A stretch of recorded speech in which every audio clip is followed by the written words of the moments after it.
Um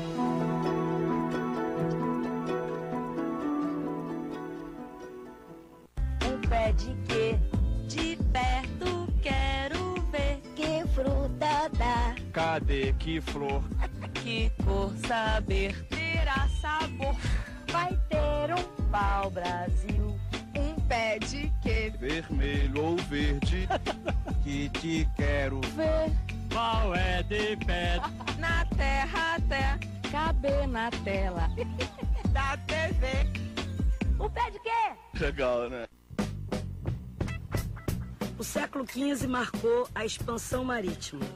Dominar as águas e suas promissoras novas terras era dominar a rota comercial e garantir poder econômico e político aos reinos. Navegar era preciso. Foi assim que, em 1500, Pedro Álvares Cabral chegou ao Brasil liderando uma frota de potentes caravelas. As caravelas, desenvolvidas pelos portugueses, eram navios velozes e fáceis de manobrar. O seu casco era feito de carvalho e suas grandes velas, bem como todo o cordame, eram feitas de cânhamo. Esse casaco é feito de cânhamo. A fibra do cânhamo é muito mais resistente que o algodão. Por isso, durante séculos, ele teve um papel decisivo no poderio econômico de reinos como Portugal, Espanha, Inglaterra. Todos investiram em cultivar nas suas colônias a planta responsável pela fibra do cânhamo. Uma planta espalhou suas sementes pelo mundo e veio a se tornar talvez a mais polêmica da história da civilização, a cannabis. Pé de quê? De pé, quero ver que fruta dá. Cadê? Que flor? Que cor? Saber terá sabor. Vai ter um pau, Brasil. Um pé de quê? Vermelho ou verde? Que te quero ver qual é de pé na terra até caber na tela da TV. Pé de quê? A cannabis convive com o homem há pelo menos 10 mil anos, desde a descoberta da agricultura no Velho Mundo. Ela foi a primeira planta cultivada sem ser para a gente comer. Da fibra do cânhamo, os nossos antepassados aprenderam a fazer cordas, tecidos e mais tarde papel. Desde que os chineses inventaram o papel, o cânhamo foi utilizado para sua fabricação. Também Gutenberg, o inventor da imprensa, imprimiu seus livros em cânhamo. E até a Constituição dos Estados Unidos, aprovada em 1787, foi escrita em papel de cânhamo. É bom lembrar que não era apenas esse uso como fibra, como papel, a iluminação pública, por exemplo. A segunda fonte de óleo, antes da iluminação a gás ou elétrica, era óleo de cânhamo. O primeiro era óleo de baleia. Depois, a pintura. Uma boa parte das tinturas da pintura eram feitas de óleo de cânhamo.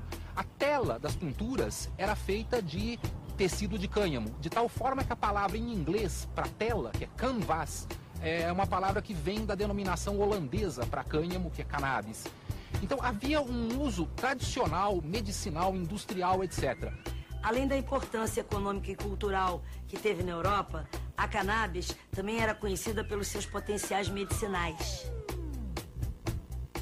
Num livro chinês de fármacos, datado de 2737 a.C., a resina do cânhamo aparece indicada para diversos males.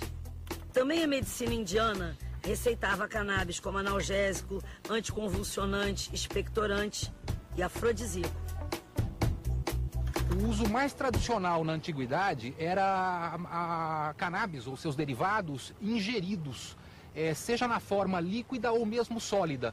Eram usos tanto para fins, enfim, de consolo da dor, como para apaziguar náuseas, como antinauseante e particularmente para afecções gastrointestinais, para, enfim, dores de estômago, diarreias. E servia, enfim, como uma espécie de relaxante geral, né? Além desse uso tópico do óleo, por exemplo, nos mamilos de mulheres que amamentavam, era muito comum para rachaduras do mamilo se passar o óleo de cannabis. De certa forma, foram esses potenciais medicinais que fizeram a igreja se manifestar pela primeira vez contra a cannabis. Em 1484, o Papa Inocêncio VIII declarou o uso da cannabis um sacrilégio, porque a erva era usada pelos curandeiros que a Inquisição perseguia.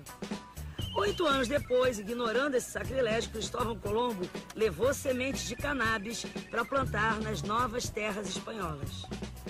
2 séculos depois, a Inglaterra ia fazer a mesma coisa numa certa ilha do Caribe.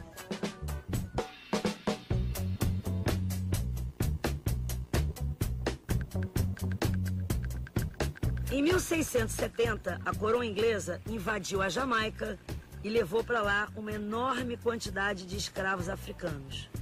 O objetivo inglês era transformar a ilha numa grande plantação de cannabis e garantir a sua autossuficiência em linho-cânhamo. Com o passar do tempo, a cannabis acabou se tornando uma questão de identidade na Jamaica colonizada.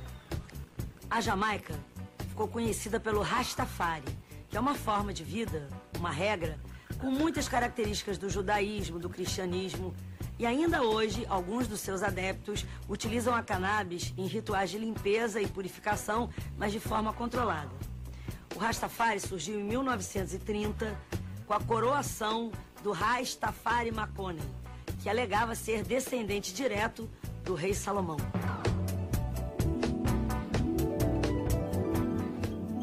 A cannabis é considerada uma substância enteógena. Enteógeno quer dizer aquilo que desperta Deus dentro de nós.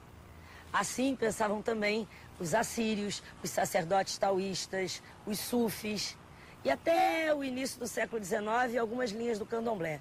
Todos usavam cannabis nos seus rituais. A referência mais antiga a cannabis vem da Índia. Nos livros sagrados do hinduísmo, os Vedas, escritos há 1500 anos antes de Cristo, a cannabis aparece como o alimento predileto do deus Shiva. Para os indianos, tomar bang, como eles chamam a cannabis, é entrar em comunhão com Shiva. A cannabis é originária da Ásia Central, ao norte do Afeganistão, nos pés do Himalaia. Dali, disseminou-se por toda a Ásia e depois pela Europa e África. Dentre as várias espécies de cannabis, as mais conhecidas são a sativa, a índica e a ruderalis. Tirando a altura, as 3 têm a mesma morfologia. As folhas são finamente recortadas em segmentos lineares. As flores têm pelos granulosos e nas plantas fêmeas segregam uma resina de propriedades psicoativas, altamente encontrada na espécie sativa.